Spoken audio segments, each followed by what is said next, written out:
আজ সকাল ৭টা ৫ নাগাদ পূর্ব রেলের হাওড়া ডিভিশনের লিলুয়া স্টেশনের কাছে একটি লোকাল ট্রেন লাইনচ্যুত হয়ে পড়ে। ফলে হাওড়া বর্ধমান মেন শাখায় ব্যাহত হয় ট্রেন চলাচল।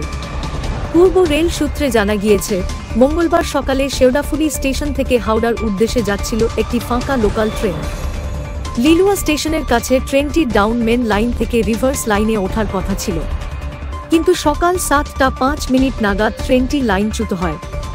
ফলে ডাউন লাইনে বন্ধ হয়ে যায় ট্রেন চলাচল। বিভিন্ন স্টেশনে পর পর দাঁড়িয়ে পড়ে ব্যান্ডেল বর্ধমান লোকাল।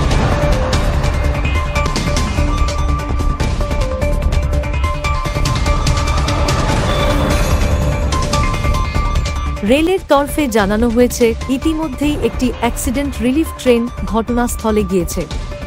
পরিস্থিতি দ্রুত স্বাভাবিক করার চেষ্টা হচ্ছে বলেও আশ্বস্ত করেছেন রেল কর্তৃপক্ষ।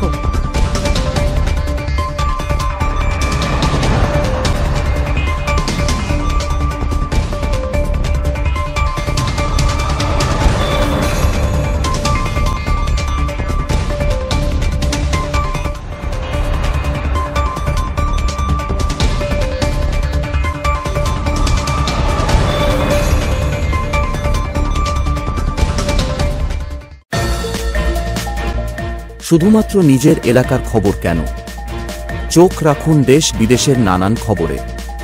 পলিটিক্স, খেলাধুলা, বিনোদন, বাণিজ্য সহ সব রকমের খবরের আপডেট পেতে আমাদের ইউটিউব চ্যানেল সাবস্ক্রাইব করুন। ইউটিউবে সার্চ করুন জেবিপি নিউজ জগৎ বল্লভপুর নামে, আর সাবস্ক্রাইব করে আমাদের পাশে থাকুন প্রতি মুহূর্তে সমস্ত খবরের আপডেট পেতে।